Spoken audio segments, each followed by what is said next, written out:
You wake up warm. Not air conditioning warm, actually warm. You walk to a warung around the corner, sit down, and someone brings you nasi goreng and a glass of local coffee for about $1.50. And somewhere back home, your old co-worker is scraping ice off a windshield and paying $14 for a sad airport sandwich. That's the thing about Indonesia. It doesn't feel like a budget destination when you're living it. It feels like you finally figured something out. Let me give you the real picture before you book anything.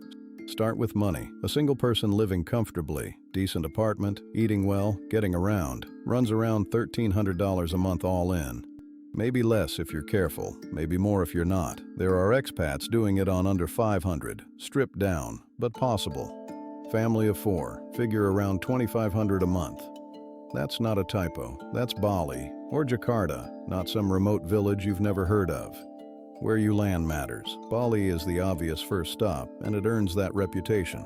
Canggu and Seminyak are full of people working from open-air cafes, renting scooters for $65 to $130 a month, living in one-bedroom villas that run $500 to $1,300 depending on how close to the beach you want to be.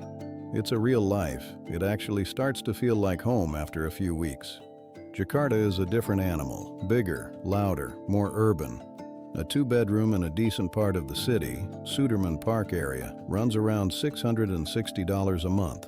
You'll use Gojek or Grab the way you used to use your car, except it costs almost nothing and someone else drives.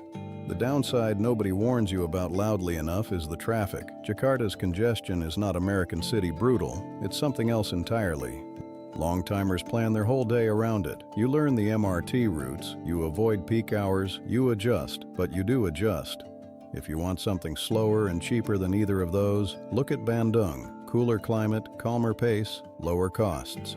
No beach, no Jakarta energy. For some people that's exactly the point. Visa. This is where things get less romantic for a minute. The Bali Digital Nomad Visa runs about $430, requires proof of around $60,000 a year in income and a $2,000 bank balance, and lasts a year. The investor Kitas, what a lot of longer-stay expats use, costs around $700 and requires you to exit the country every 6 months.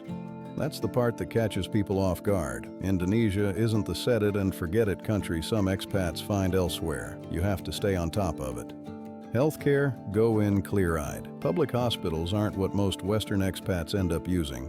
Private clinics are generally fine, but they'll often want payment up front. Get international health insurance before you land, not optional.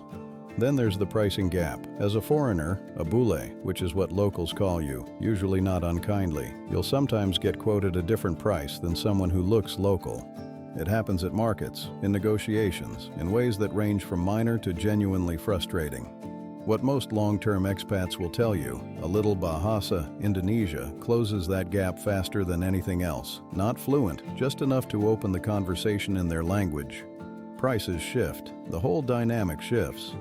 People stop seeing you as a tourist who wandered in and start talking to you like someone who chose to be there. That's a different country. Indonesia isn't perfect. The visa logistics take patience. Jakarta traffic will test you.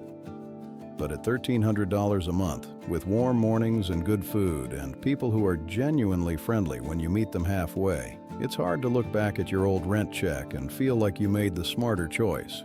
If this has its hooks in you, the video on your screen right now is the one I'd watch next.